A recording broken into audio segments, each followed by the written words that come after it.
Particularly for other social entrepreneurs who are listening, what have been some of the biggest challenges that you faced and how have you overcome them? There's several challenges on several levels. And there's, of course, bringing your idea to life and make sure it's the right idea and make sure you have product market fit in it. Because often you have an idea, but you have to work quite a bit on it and massage it to make sure that it really works and you can sort of move it forward. But I think some of the bigger challenges that people maybe don't speak as much about is the internal workings in the business. When you are a startup and you're expected to grow fast, it means that you grow, your business grow all the time, and suddenly you are twice as many people. So I think as a founder, to also grow yourself so you can inspire the team around you to grow is hard. You have to question yourself all the time. You have to level up all the time. Everything starts with you.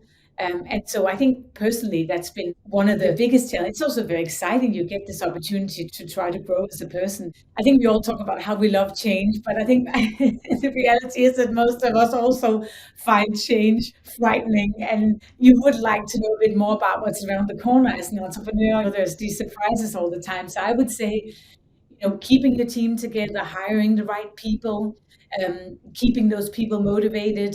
These are the hardest things. Hedvig, if we think about the value of initiatives like Transform, why do so many social entrepreneurs struggle to survive? How important are these initiatives? I think they're massively important. It's hard to run a business, full stop. But I do think you can argue that running a social enterprise where you are not only try to create a return for your investors and your stakeholders, you are also committed to delivering a social impact. So you are delivering two types of value.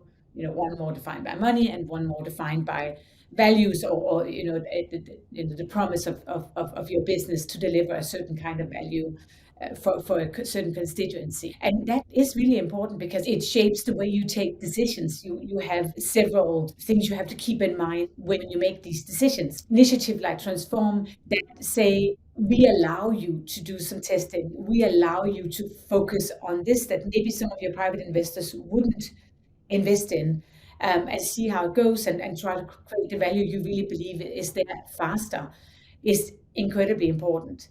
It gives you a little bit of a break and a little bit of extra support.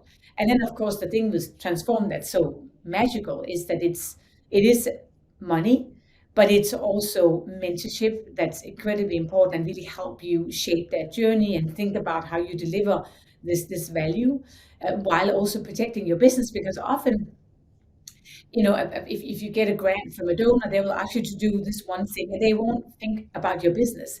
Where Transform is, does this fit with your business? Are you going to do this once the grant is over? Is this really a long-term strategy? If yes, then that's the right direction. So they're very, very disciplined in that way. And then the last thing that's so fantastic about them is also they're incredibly well connected and connect you to many of the people that we needed to meet that we couldn't meet because we just didn't have that kind of access. So really money, thought leadership, discipline, and the connections is this an incredible combination that very few people will give you an entrepreneur. It's a real gift.